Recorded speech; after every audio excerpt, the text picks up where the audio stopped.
So the Eightfold Path start from here. Okay, it's number 4 of the Four Noble Truths. Okay, what are the Four Noble Truths? Four Noble Truths start from dukkha.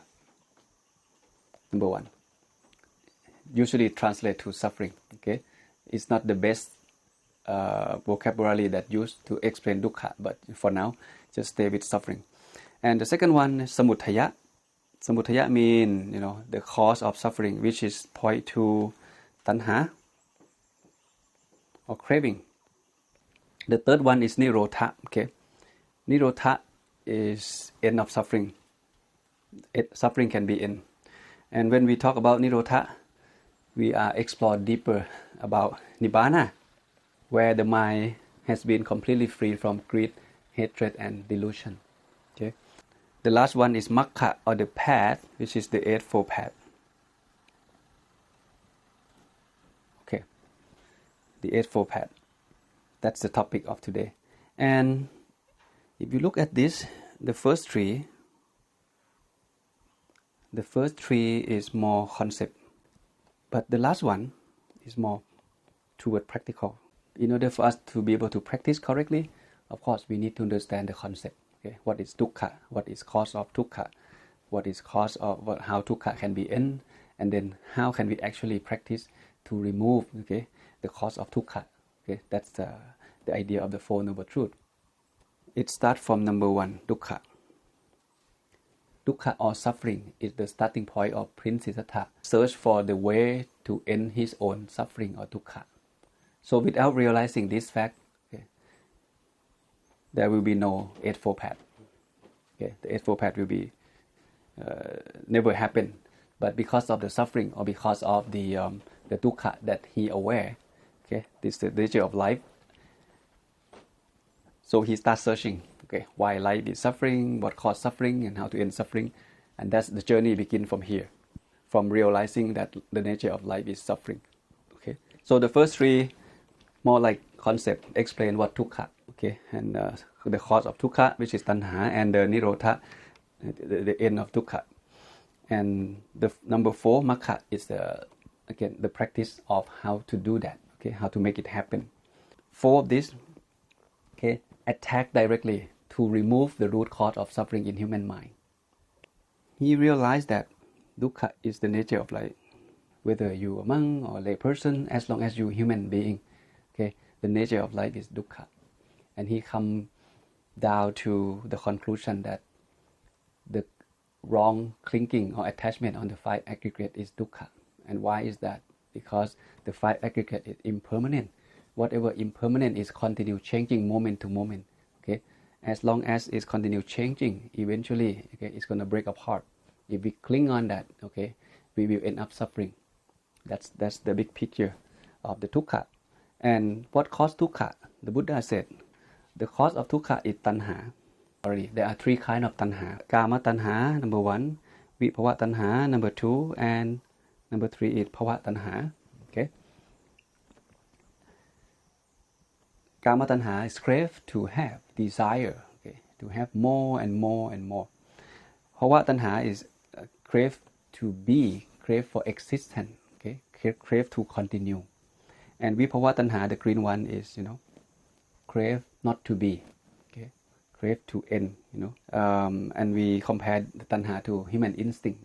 Human usually have instinct to have, to acquire more and more, have an instinct to survive, and have an instinct to protect or to destroy something when we feel in danger. That's the nature of human instinct.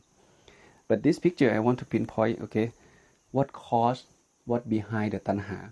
Each tanha has its root, and understand the root cause of tanha is very important, and help us to understand the Eightfold Path, much better. Instead of just go ahead and explain to you what is, number 1, what is number 2, until number 8. But you don't see the relationship of why we do that. Kama tanha, crave to have, come from the defilement called greed, defilement or mental impurity. There are 3 major defilements that reside in human mind that cause us to do bad thing or unwholesome action. Greed, okay, kama tanha, the yellow one. Delusion, okay, ignorance, which is caused bhava tanha, caused to us to be, to continue, okay, to exist, okay. And the third one is dosa or anger. This is the cause of destroying, okay, the cause of ill will, hatred, okay. These three things are called the root cause of suffering, the actual one behind the tanha. So to be specific, okay, if someone asks what actually the Buddha teach about the root cause of suffering, we may say, according to the second truth, the root cause of suffering is tanha or craving. But deeper than that, when we study dependent origination or paticca samuppabbata, we would understand that the actual root cause of suffering comes from these three things. Okay, this is bigger, okay, more powerful than the tanha. That's what the Buddha realized. Hey, life is suffering, dukkha. Okay, and he found the cause of this dukkha, which is the tanha. Okay, and when he go deeper, he found, oh, there are more than that. The defilement is actually, okay, cause us suffering.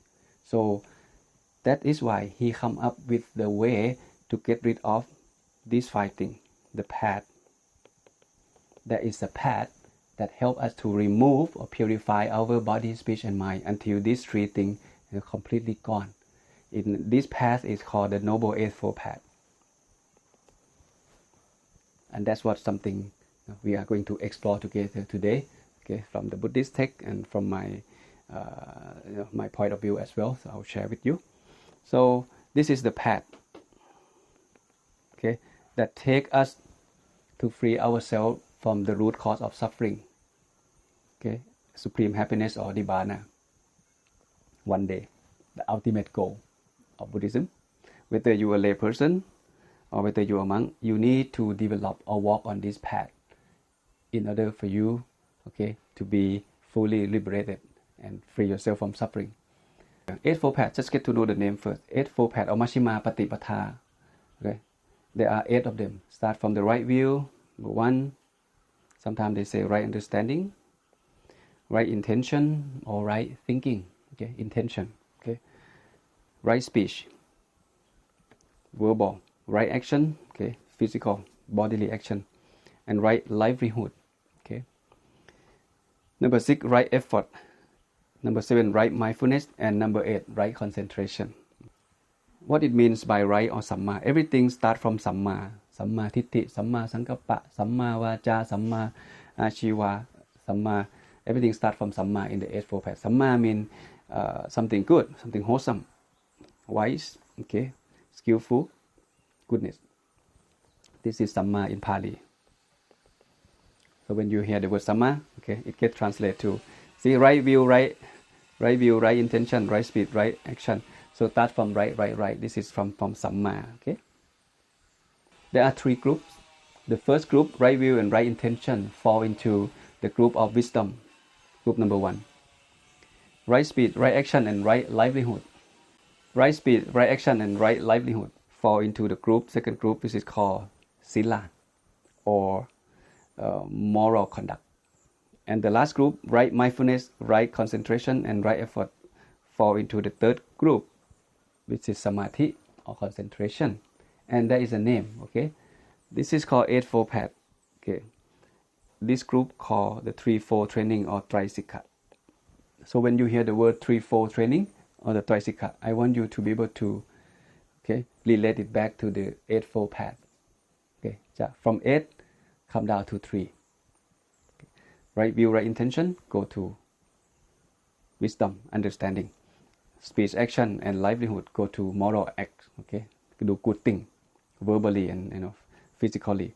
And right mindfulness, right concentration, and right effort, go directly to the mental development, which is samadhi. Seen, samadhi, panya go together like this. It helps support each other. Okay, these 3 elements. Someone asked the Buddha, okay, can you explain how you train the monks very quickly? He said, yes. And what is it? This is the one. He said, first, Okay, for those who want to success in spiritual journey, follow his teaching. First, establish yourself in the starting point of wholesome state, that is in the purify of moral discipline and the right view. See, sila plus right view. This is what the Buddha told the monk. Then when your moral discipline is purified and your will is straight, you should practice 4 foundations of mindfulness or sati, which is getting closer to samadhi or concentration. But the Buddha said only 3 factors.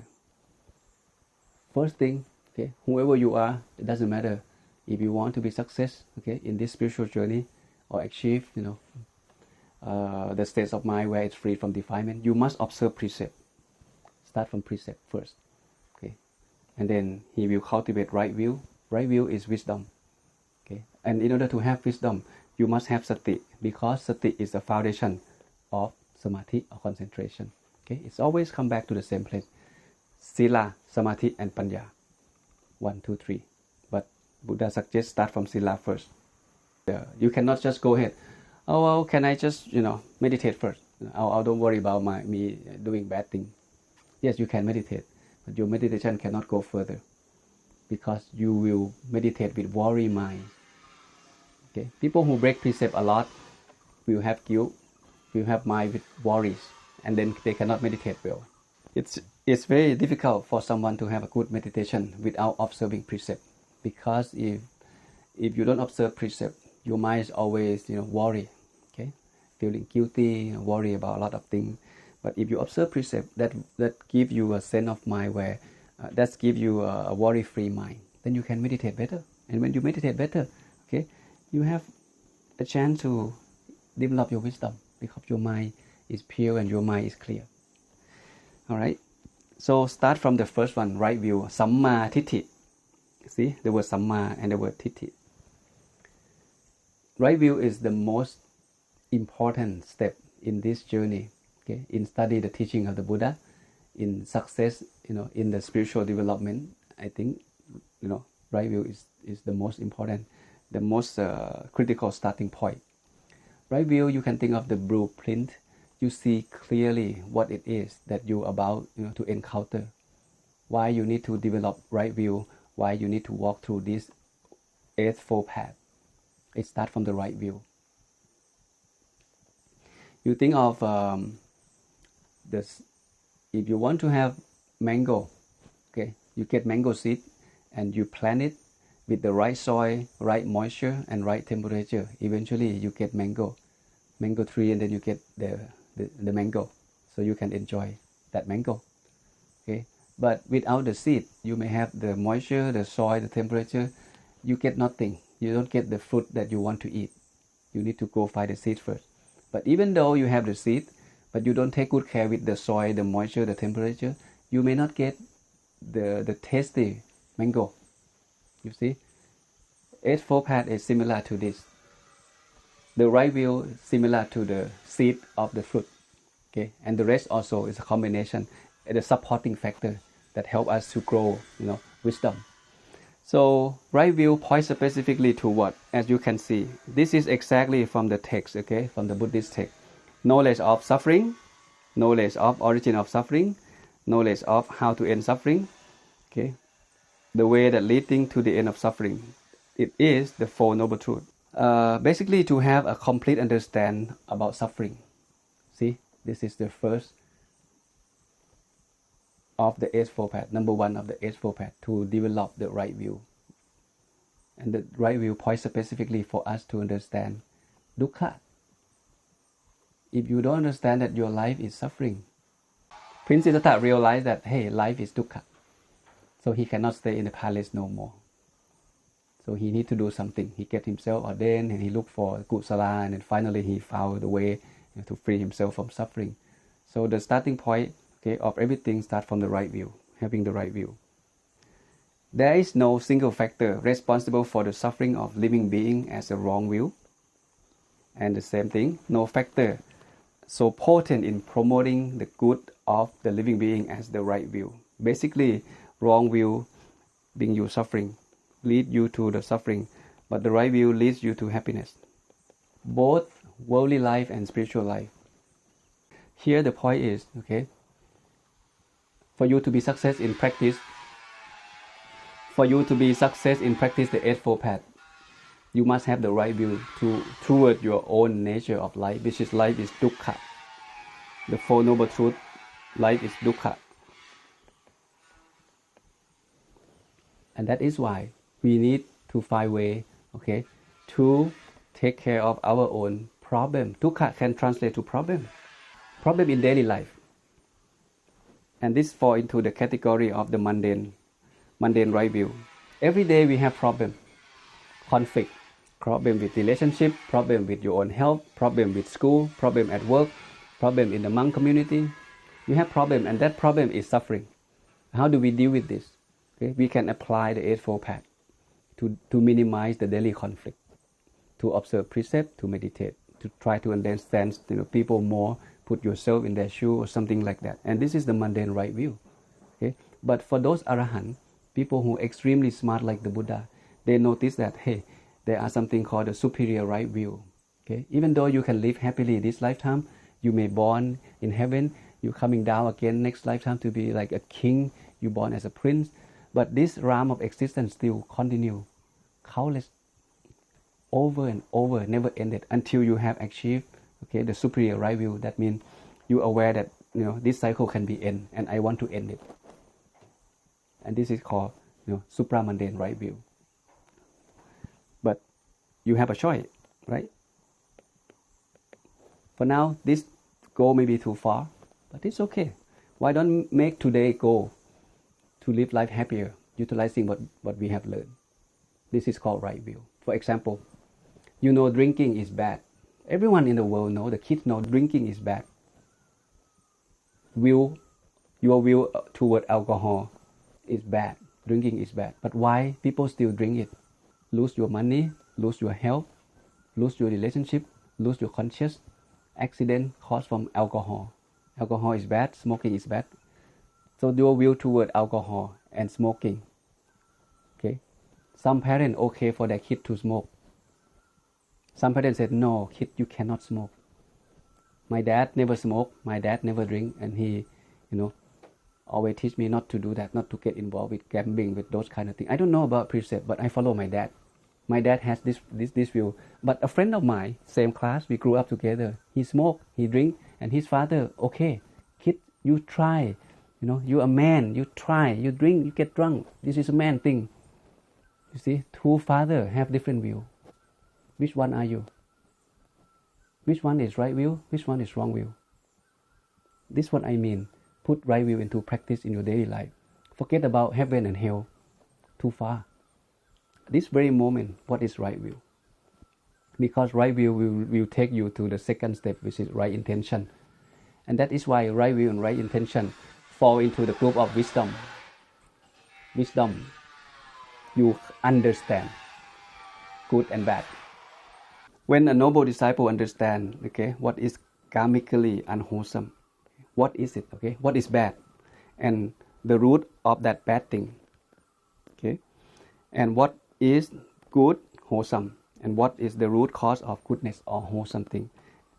Okay, in one sutra, the Buddha said, this is the right view. There are many explanations of right view. I just, show you maybe one of them. Oh, drinking is bad. And why is bad?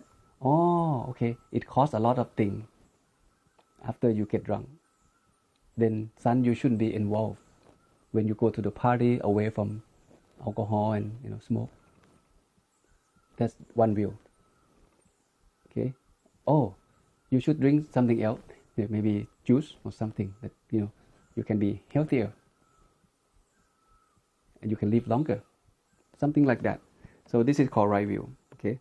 But in the eye of the Buddha, he looked deeper about the root cause of wholesome and the root cause of unwholesome, which is again point directly back to the greed, hatred, and delusion. Come back to the same place.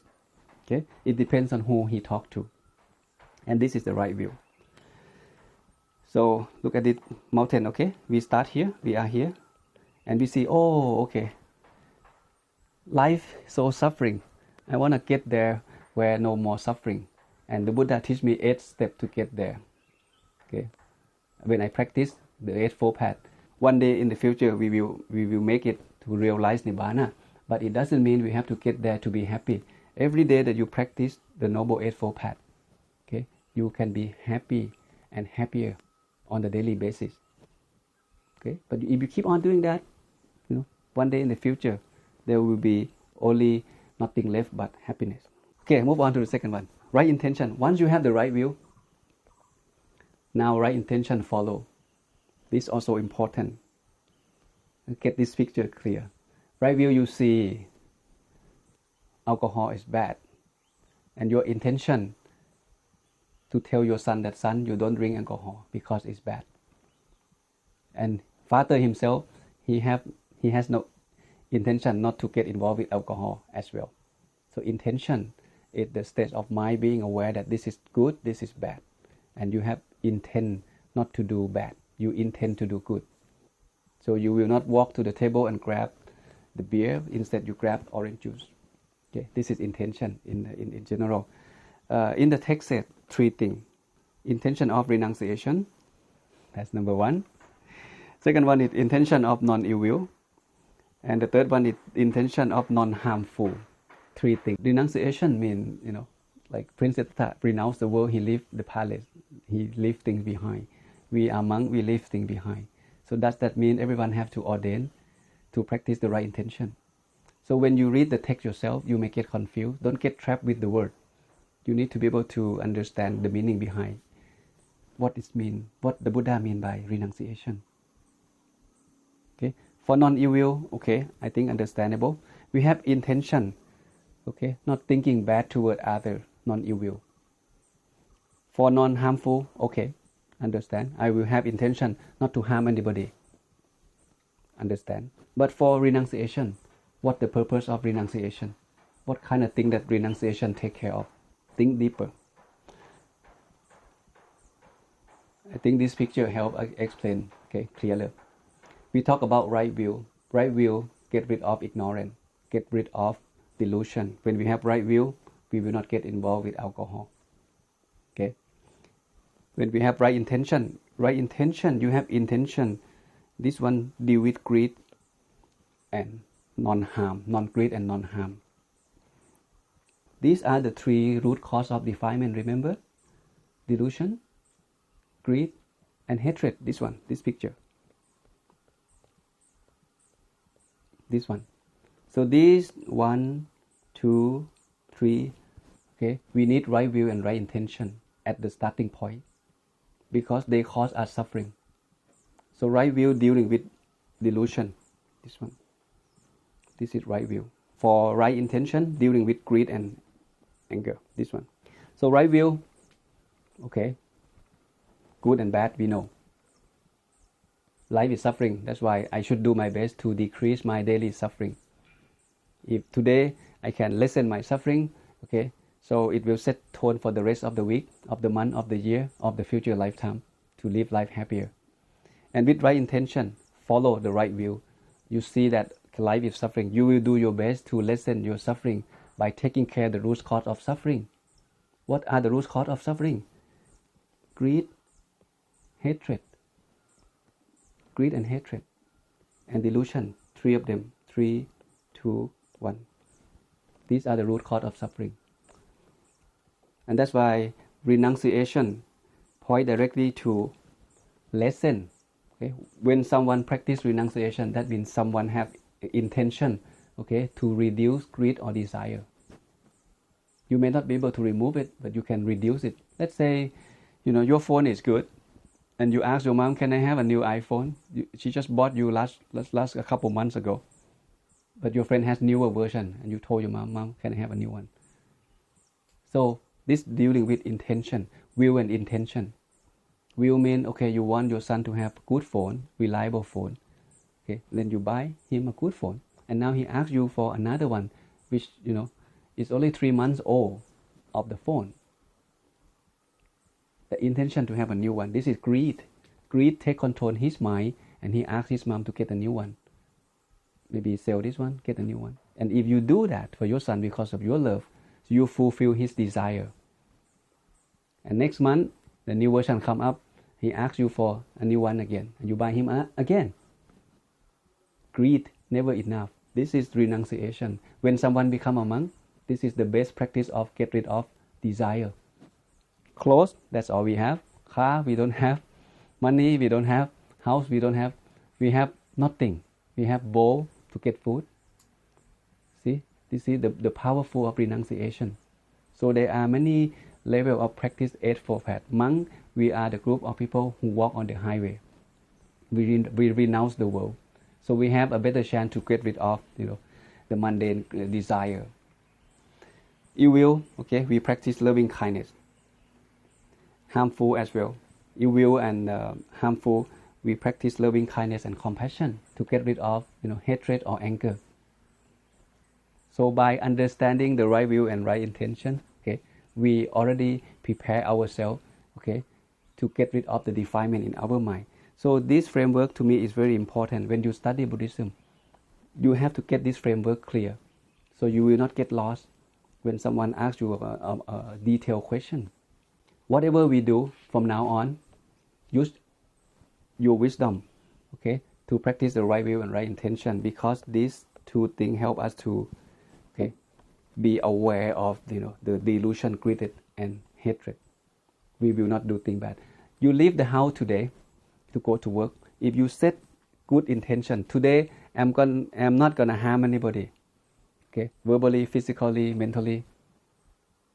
I'm not gonna harm anybody. I'm not gonna cause anyone problem. I will be more understanding. I will be a good listener today. You set your attitude like that, then you leave home, you go to work. Whatever happened, you remind yourself, hey, I set a good intention this morning, I will follow. You will be happy all day long, even though a lot of work, a lot of serious decision to be made. And when you come home, before you enter the door, you reset a new intention. Okay, now my work is done. My family is the most important people in this evening. I'm going to be smiling. Not going to talk about COVID. I'm not going to talk about the work. I'm going to be good father. So this is intention that you can practice on daily basis. When you go to bed, you have intention to wake up at 4:30 in the morning because tomorrow I want to come for morning chanting and meditation, and that's what I am supposed to do as a good Buddhist monk. So you set good intention before you go to bed, and why you set intention like that? Because you have the right view of being a good monk. So you go to bed in that kind of wisdom, and when the bell ring, you have no problem. When you sleep with that kind of wisdom, when you hear the bell ring 4:30 in the morning, you have no problem get out of your bed. You see, this is the practical way. And I forgot to mention one thing. Right view, you can think of the fire alarm. When you're in the building, office building, you hear the fire alarm. What most people do, people get panic and run out of the building. Something bad's gonna happen. That's why the alarm, start ringing. Same thing in the right view. The alarm is not for us to get scared. The alarm is something that's signaling us that something, danger is something bad is about to be happening. Right view is the same. Right view signal us the alarm that, hey, guy, life is suffering. You should be aware of that. You should have wisdom. You should have will toward your own life that life is suffering. So get out of that cycle. That's what the Buddha discovered. Follow his teaching. Some people, all of a sudden understand and put the practice seriously. Some people still experiment it. Some people, okay, I understand, but I don't worry too much about Nibbana. I just want to be happy today and this lifetime. Perfectly fine. You apply whatever you are comfortable with the teaching. Okay, it's the signal that the alarm that signal us that something is in danger. And Buddha said clearly, tanha, okay, or suffering is the great danger of the world. The world in this sense means us as a human being. This is one world. This is another world. The greatest danger of the world is suffering. So, you should be aware of that. Now we finished the first two, right?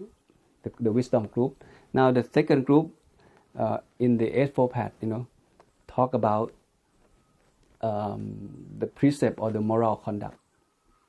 And the text mentioned, okay, explain right speech and right action and right livelihood. Okay, just like this. Right speech. similar to the precept number 4. Okay, false speech, avoid doing this. Divisive speech, okay, divide people into two groups, okay, break people apart. Harsh speech, bad word, okay, and idle speech, useless talk. Very similar to the precept number 4. This is called Samma Vacha. Okay, Samma Vacha. Again, if you think deeper, why we need to practice right speech?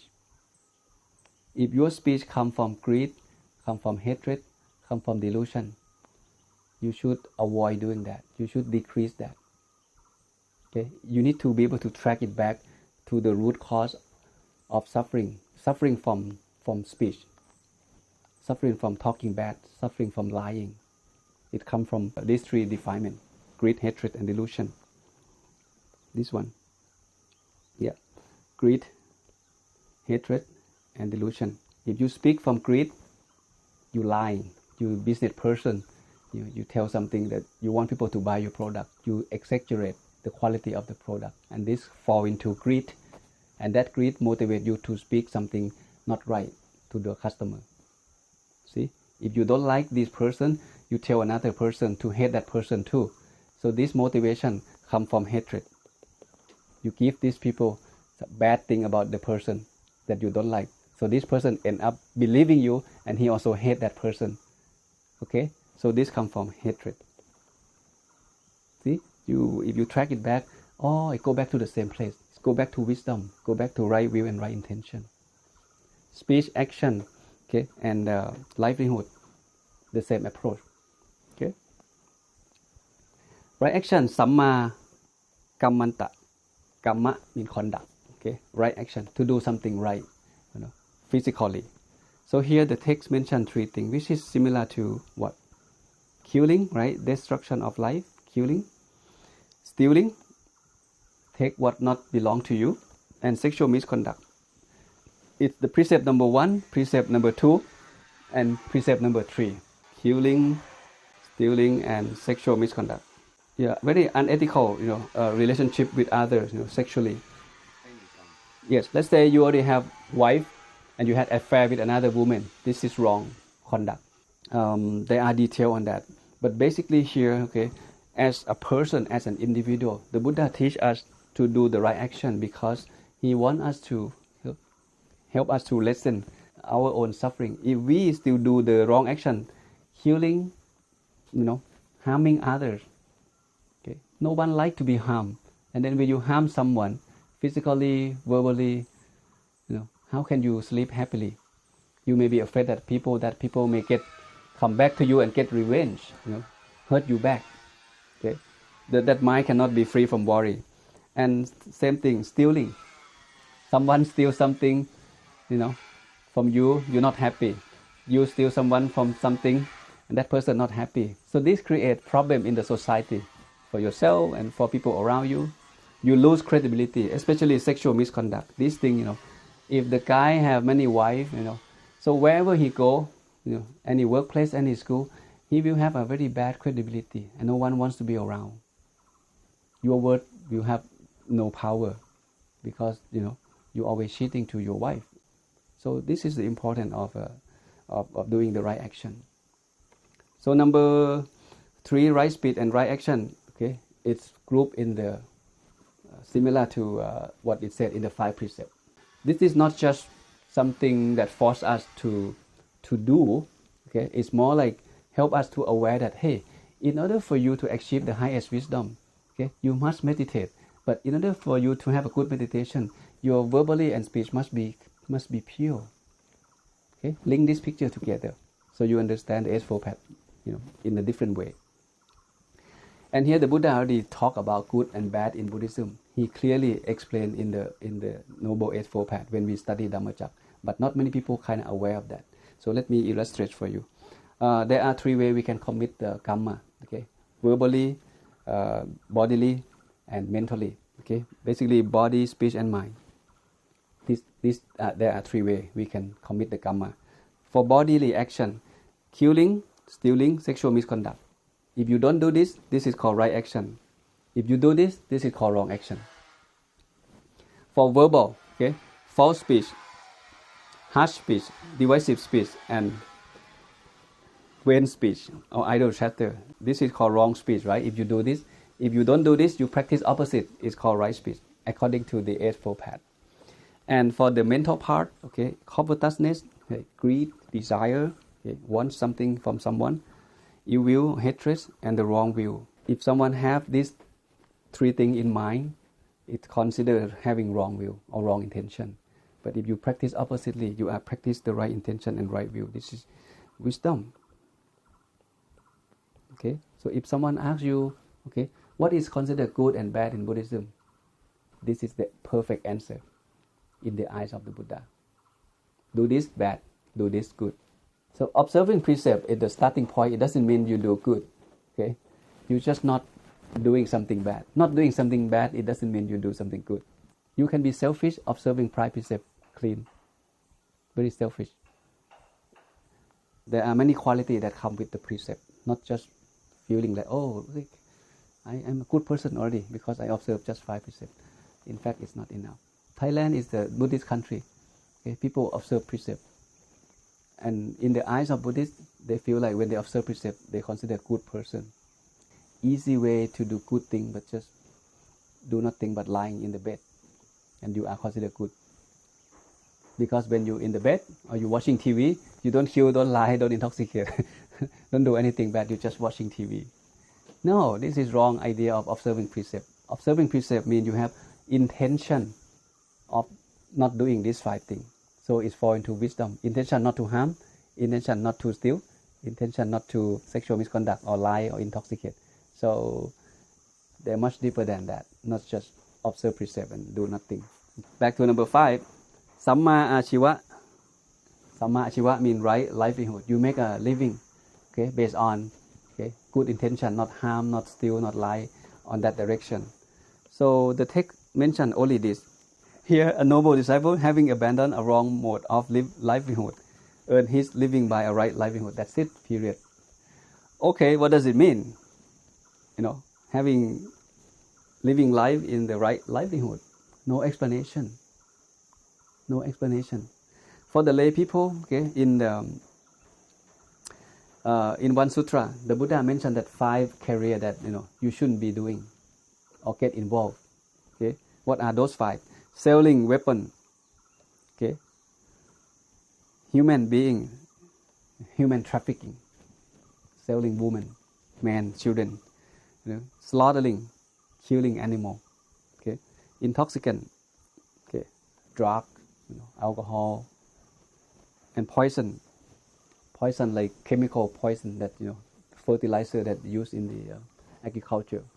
So these are 5 things that actually mentioned in the Buddhist text about when the lay people ask the Buddha, what kind of career shouldn't I be doing? Okay, the Buddha give them some framework to look at it. This is called wrong livelihood. Okay, but for us as a monk, this is a big topic. There are details about what consider right livelihood as a Buddhist monk. Very detailed. We're talking about precept in different level, which is can be another topic. But for now, 3 of these: right speech, right action, right livelihood. What I want you to understand is whatever you do in these 3 of these, it must help you to decrease the defilement in your mind, to lessen your greed or desire, to lessen your anger, to lessen your ignorance. So if you kind of connect back to this framework, okay, on each factor of the Eightfold Path, you will understand better. It's coming down to this: right will and right intention. Okay, you have right intention not to say something bad. You have right intention not to do something bad, and you have right intention to live good life. Okay, doing a good career. And this is the framework I want you to always look back when you have doubt. So now we move on to the last group, which is the samadhi. Samadhi has 3 elements. The first one is right mindfulness, second one right concentration, and the last one is right effort. This is the most confusing part in the Eightfold Path. Okay, let's get to that. Right effort. Okay, Effort to do what? Okay. Now we see, okay, this is the path that we want to walk on. Okay. And to walk on to success in this path, okay, we need to practice 8 of them. And right effort is one of the factors, okay, that the Buddha mentioned in the text. So here it said, right effort is to prevent, okay, the arising of unarising unwholesome state. Let's say, the bad thing that never happened, make sure it doesn't happen to you. Abandon wholesome state that have already arisen. The bad thing that you already have, make sure that, abandon it. Let's say, again, get back to the alcohol. Drinking alcohol is bad. Son, don't get involved. This is the first one. You made an effort not to get involved in alcohol. Okay? But if you are already alcoholic, you addicted to alcohol or sexual, activity, you try to abandon it. This is the second effort, which is considered the right effort. The third one is to arouse, okay, a wholesome state that have not yet arisen, and to maintain the perfect wholesome state that already arisen. That means, keep it simple. The good thing or goodness that you never have, okay, and it's good, make sure you make it happen to you. Cultivate it. Okay? And the goodness that you already have, make sure it stay with you. Master it, perfect it.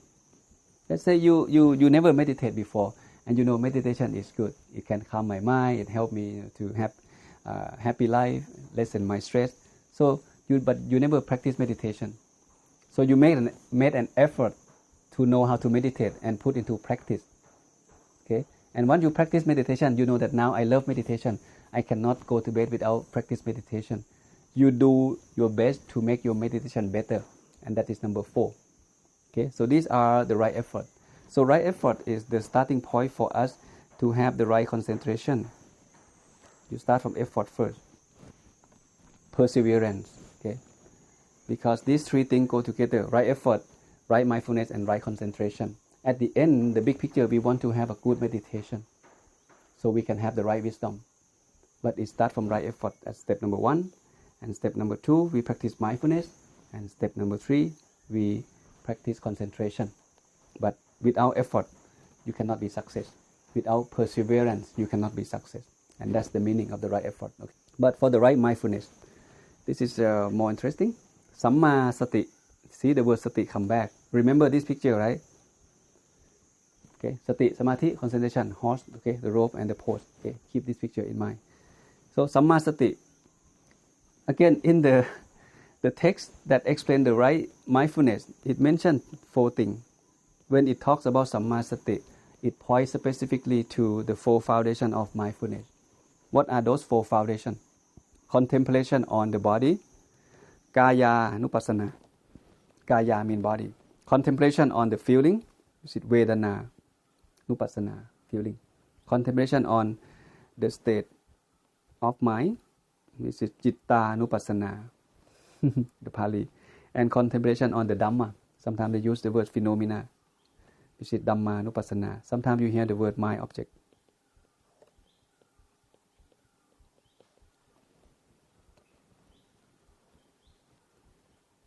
Right mindfulness point to the 4 foundations of mindfulness, which is explained in detail in Satipatthana Sutra in the Majjhima Nikaya, discourse number 10. So that means the Buddha point us to learn how to develop mindfulness by utilizing the teaching in Satipatthana Sutra.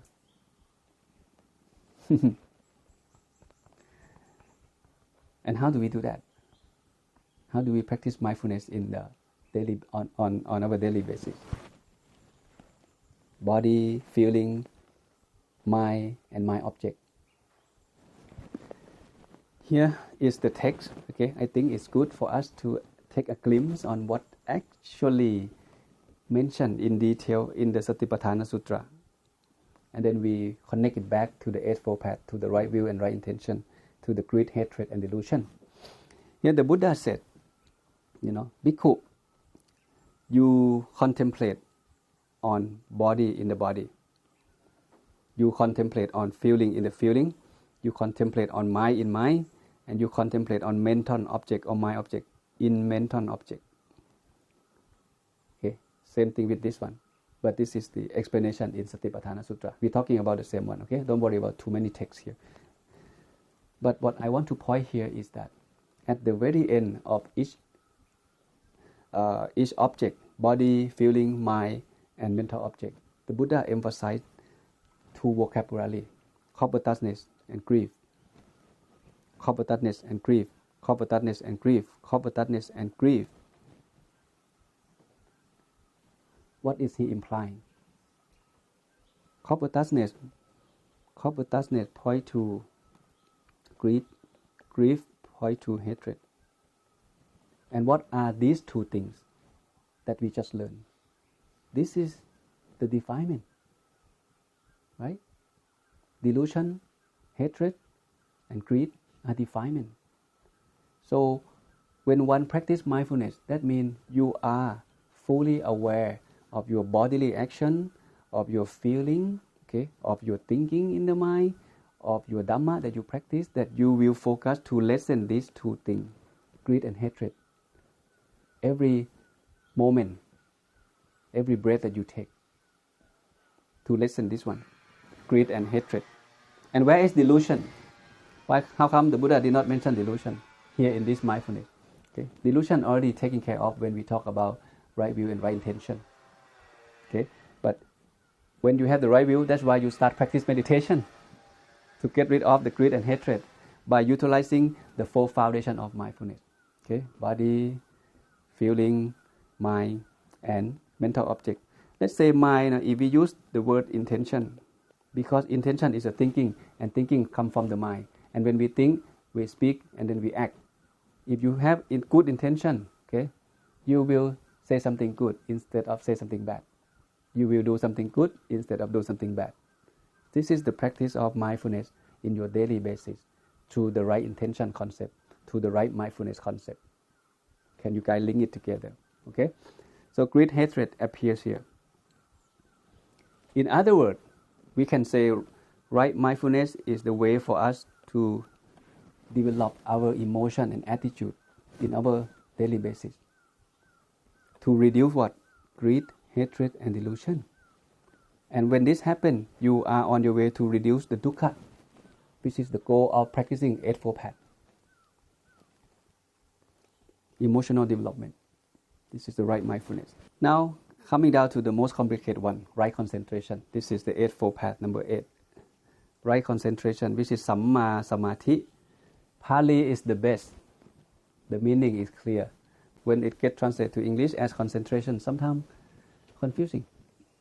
Okay? But Samma Samadhi is very clear. When was the last time we talk about Samma Samadhi? When we talk about Samatha and Vipassana. That's when we hear the word Samma Samadhi. So Samma Samadhi is here. Develop concentration through this 40 object. And once this happens, we have ability to develop to the higher level, which is, insight meditation or Vipassana. So this picture has to be in your mind to understand what it means by right concentration. But if you read the text by yourself, this is what appears in the text. And a lot of people get confused, including myself. Because this is everything that mentioned, try to explain what the Buddha means by right concentration. The key word here is the jhana, first jhana, second jhana, third jhana, and fourth jhana, and equanimity. That's all. So concentration means what? Concentration means jhana, jhana, jhana, jhana. That's it. So that means when we practice meditation, so our goal is to achieve jhana. Is that what the Buddha means by right concentration? Or he means something else? And that is why I always, challenge my student to find out what exactly mean by vipassana. There's no place in the text explain clearly how to practice vipassana. What is exactly the path to achieve enlightenment practically? What is mean by right concentration? But the text itself said only this fourth jhana. That's all. To me, something missing here. It should be more than this by right concentration. And why is that? Remember when Prince Siddhartha left the palace, okay, he went straight to study meditation from two teachers, Alandaka aesthetic, Uddaka aesthetic. He learned from both teachers, but the knowledge that he gained from these two teachers is achieve the highest state of the jhana. There are 8 levels of jhana. He achieved all of that, but he feel like, no, this is not enough. I cannot fulfill my curiosity. Suffering is still there. So he moved on, and later on he meditated by himself, and he called that practice called vipassana. So jhana is not, maybe it's just the beginning. Okay. There's no more explanation about what it means by right concentration. I keep this open, okay, and I want you to take this different point of view in mind when you study yourself, and try to figure out exactly what it means by right concentration. Okay, behind this paragraph.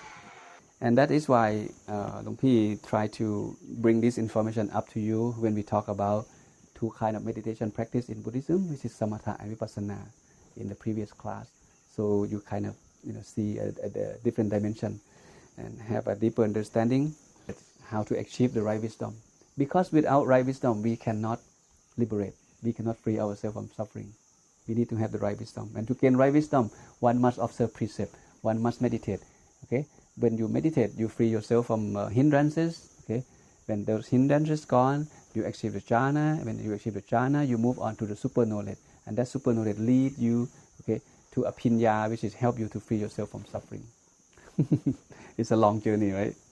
Okay. So also this picture to me is also important. A lot of people think that Eightfold Path need to practice 1, 2, 3, 4, 5, 8. No, I want you to look at this as a cycle.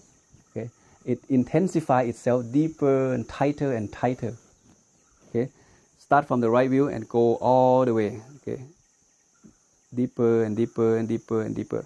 Okay, that's how it works. Not just one round. Countless of time that we have to master the Eightfold Path. But it's again, it falls into the 3 groups, right? Sila, this is morality and precept. Samadhi, which is meditation, and panya or wisdom. Okay, 3 things. You have to practice 8 of them simultaneously. Okay, together in order to heal yourself from defilement. You cannot just practice precept, but I don't meditate. Suffering should still be there. Defilement, okay, it works together. Greed, hatred, and delusion. When you take medicine, you need to take the whole, Eightfold Path as one medicine in one capsule. Don't just, I practice some samadhi only. I don't observe precept. No way. You're going to be end up suffering anyway. And this is the last picture.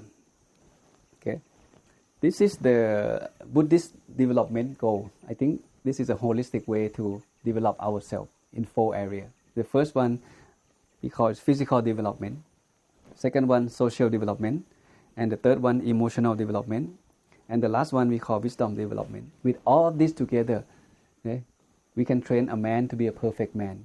We can train normal man to be an arahant by these 4 approach. Interesting, right? So Eightfold Path should be a daily, okay, practice. Not just do it one time and done. You need to put into practice on your daily basis.